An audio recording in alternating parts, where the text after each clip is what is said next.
My parents announced in front of the whole family that my cousin Daniel was going to live in my room. I was 28 years old, paying half the bills, and they didn't even consult me. But what I discovered 3 weeks later on the cameras I secretly installed made me kick them all out of my house. And when I say my house, I mean because the property had been in my name since my grandfather died. They had no idea what was coming. Subscribe to the channel to find out how this revenge changed everything. You know that moment when you realize your own family sees you as a doormat? That's exactly what happened that Sunday in March. I had just gotten home from work, exhausted after a grueling week at the tech company where I was a project manager. I was making good money, very good money actually, around $12,000 a month. And ever since my father had trouble with his business 2 years ago, I'd been helping with the expenses of the house where I grew up. The table was set, the traditional Sunday lunch my mother always made a point of bringing the family together.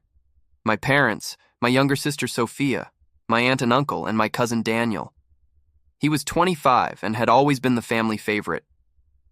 You know that kind of person who never made it in life, but everyone just turned a blind eye? Well, that was Daniel. He'd already dropped out of 3 colleges, never held a job for more than 6 months, and was always borrowing money that he never repaid. Halfway through lunch, my dad put down his fork and made that damn announcement. Daniel was moving in for a while because he'd gotten a new job in town and needed to save money. And guess where he was staying? In my room. Not the guest room. Not the converted living room. In my space, with my things, my privacy. I was going to have to sleep on the living room couch, in my own house.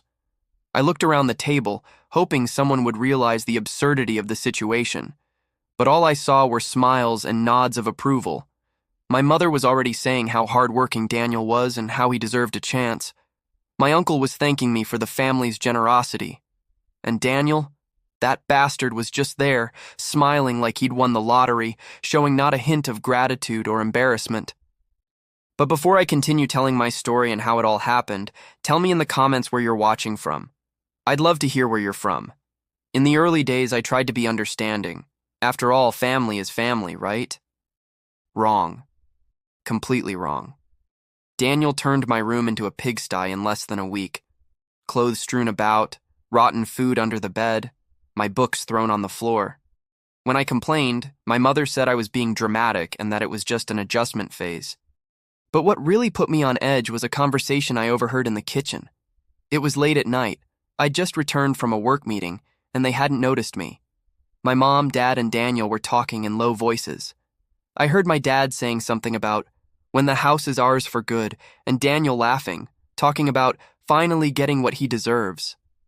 My blood ran cold. I went to my home office, the only room with a key that I hadn't given up, and started rummaging through the documents my grandfather had left me. My paternal grandfather had passed away 3 years earlier and left me that house in his will. He never really trusted my father, thinking he was irresponsible with money, and he wasn't wrong. The house was easily worth $800,000, was in an upscale neighborhood, and was completely paid off. The will was clear. The house was mine. My parents could live there as long as I allowed it, but the property was registered in my name. I'd never rubbed it in their faces because, well, they were my parents. I loved them and wanted them to feel at home. But that conversation I overheard changed everything. They were planning something, and that something involved cutting me out of the picture. The next morning, I went to an electronics store and bought 4 tiny security cameras, the kind with audio and that record directly to the cloud. I installed one in the living room, disguised as a picture frame. Another in the kitchen, inside a wall clock. The third in the hallway near my old bedroom, and the fourth in my father's office, hidden in an artificial plant. During the day, I went to work as usual. I arrived at the company at 8 in the morning, managed my team of 15 developers, attended endless meetings, and pretended everything was fine. But during every break, I checked the recordings on my phone. The first 3 days were normal. Just the boring routine of the house. My mother cooking, my father watching TV, Daniel leaving and returning at odd hours. But on the 4th day, everything changed. I was in a meeting with a client when I received a notification of movement in my father's office. It was 2 in the afternoon, a time when no one was normally home. Discreetly, I opened the camera app. What I saw made my stomach churn. Daniel was in the office with another guy I'd never seen before, a man in his 40s wearing a cheap suit and carrying a briefcase. They were examining documents on the desk. I turned up the volume on my headset. The conversation I heard was like being punched in the gut. The stranger was a lawyer, and they were discussing ways to contest my grandfather's will. Daniel spoke with disgusting enthusiasm about how the house should rightfully belong to my father, and that I was an ungrateful son who was taking advantage of the situation. The lawyer explained that it would be difficult, but not impossible, especially if they could prove my grandfather was mentally impaired when he made the will. I felt anger rising up my spine, but I forced myself to remain calm. I needed more information. I needed to know exactly who was involved in this conspiracy and how far they were willing to go. So I kept watching, recording every second of this betrayal. Over the next 2 weeks, the cameras captured things that shattered any illusions I still had about my family. It wasn't just Daniel. My parents were deeply involved in the conspiracy. And worse, my sister Sophia, whom I'd always protected and helped financially during college, also knew everything. The Friday after the meeting with the lawyer, there was another revealing conversation. This time, all 4 of them were present in the living room. My mother served coffee, my father sat in the main chair, and Daniel and Sophia on the sofa. The scene was almost comical, a family meeting to plan how to screw me over. My father began by explaining their financial situation. Apparently, things were much worse than I'd imagined. He had $180,000 in debt from bad investments and loans he'd taken out without telling anyone. The loan sharks were squeezing him, and he needed cash fast. Their solution? Sell the house they believed should rightfully be theirs. My mother, who had always been the sweet and caring person of my childhood, showed a side I'd never seen before. She spoke coldly about how selfish I was, how I lived in that huge house alone while they suffered. They suffered in an $800,000 house where they paid no rent, with all the bills split with me. The audacity was impressive. Sophia, my youngest sister, was the one who disappointed me the most. She'd always been spoiled, but I thought we had a genuine connection. I was so wrong. She was there calculating how much money she'd get from selling the house. She talked about buying a new apartment, traveling to Europe, opening a clothing store. All with the money that would come from my property. And Daniel? That parasite was there as the mastermind behind the whole operation. He was the one who suggested kicking me out of my own room. The strategy was to make me feel so uncomfortable that I would eventually leave the house of my own free will. Once I was living elsewhere, it would be easier to argue in court that the house wasn't really my primary residence and that my parents had a greater right to it. Their plan was multi-layered. First, get me out. Second, contest the will by claiming my grandfather was senile. Third, produce false witnesses who would claim I manipulated my grandfather into changing the will. They had even found a former nurse who, for $5,000, was willing to lie in court and say my grandfather was not lucid in his final years. As I watched this, sitting in my car in the company parking lot, tears began to fall. They weren't tears of sadness, but of pure rage. How could they do this? I had helped my parents financially for years. I paid for Sophia's college education without asking for anything in return, and this was the gratitude I received?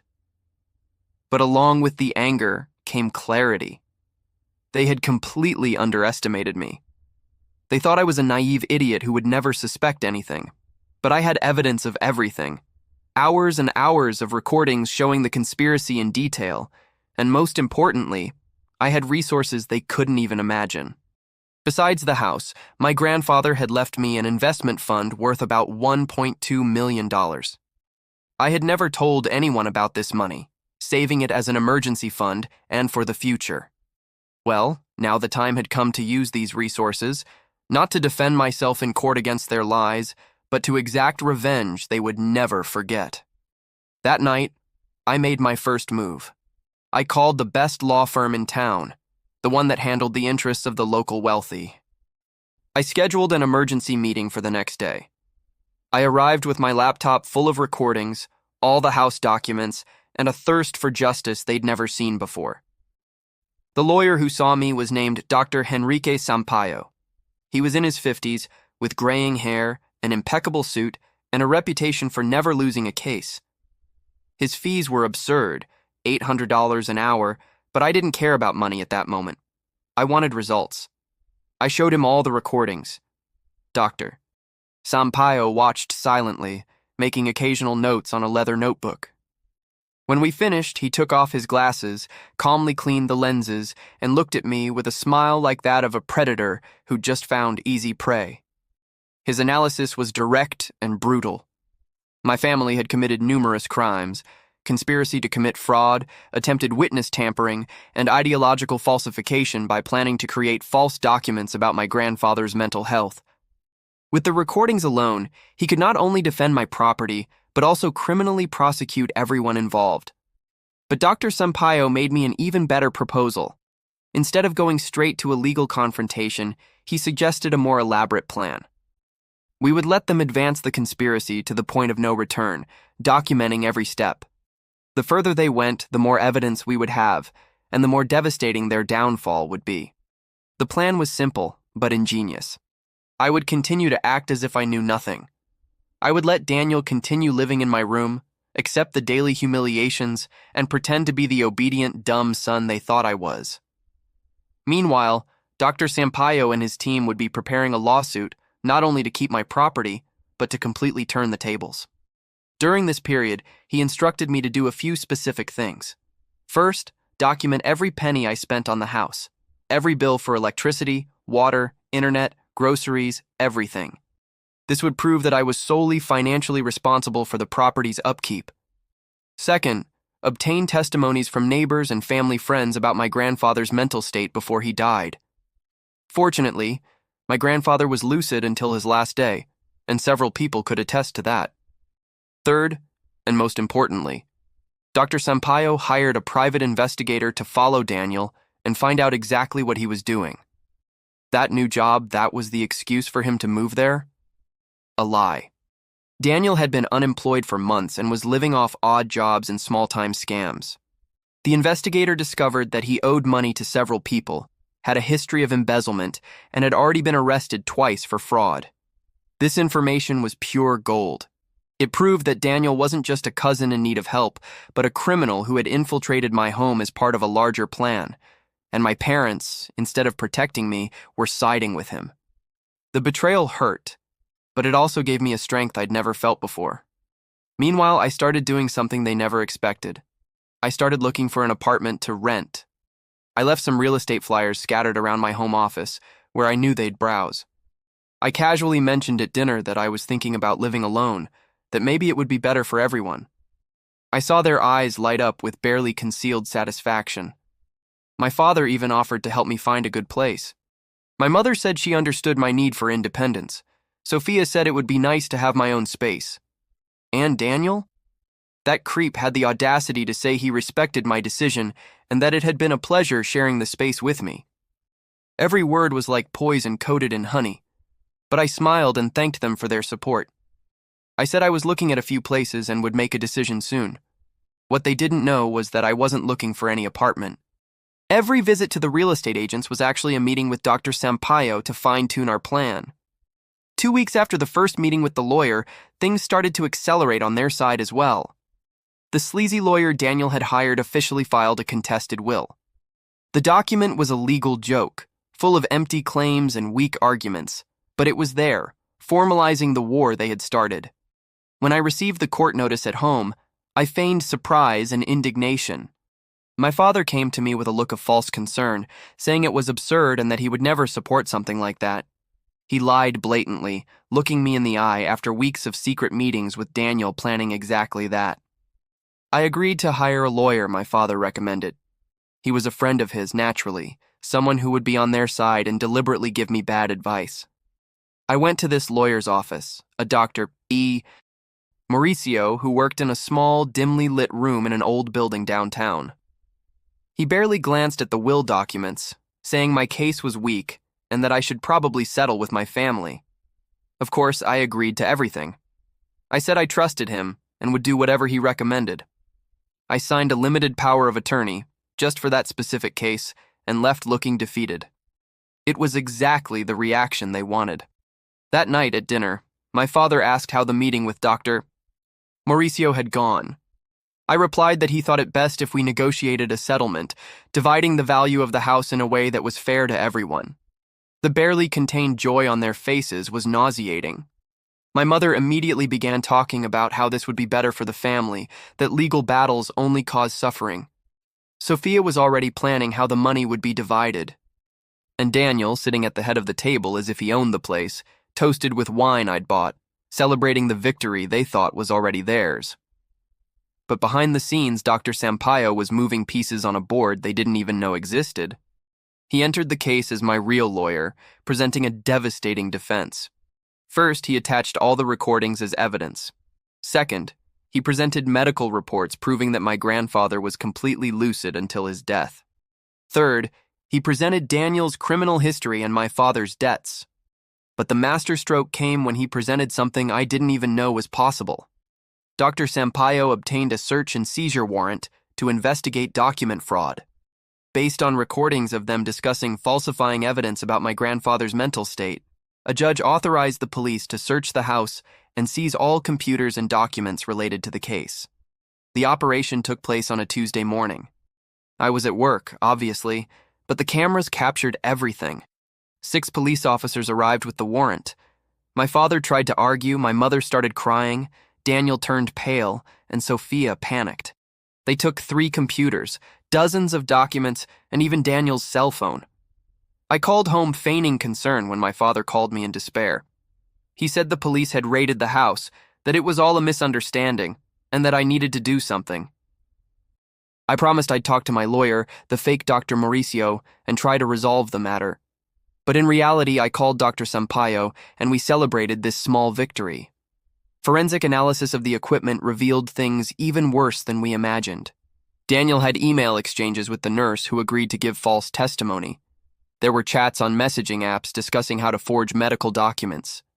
And even more shocking, there were records of them planning to frame me for something to get me completely out of the way.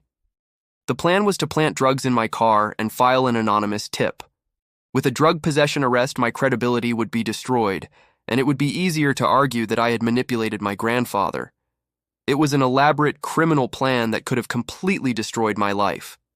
The coldness required to plan something like this against one's own son, brother, and cousin was so evil I couldn't comprehend. Dr. Sampaio took this new evidence to the public prosecutor. The case went from being a mere civil inheritance dispute to a criminal investigation involving conspiracy to commit fraud, document forgery, and even attempted false accusations.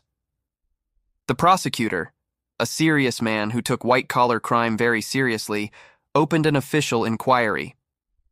At this point, it had been 2 months since Daniel had moved in. 2 months of calculated humiliation, of pretending to be an idiot, of swallowing frogs and smiling at people who wanted to destroy me. But each day of suffering was worth it because the trap was closing around them like a snake, slow and deadly. The pressure began to fracture their alliance. Sophia came to me one night, tears in her eyes, saying she didn't know things would get so serious, that she only wanted to help her family, that she never really wanted to hurt me. It was too late for regrets, but I pretended to believe her. He said everything would be okay, that he would work it out somehow. This conversation was also recorded, of course, and it would be used against her later.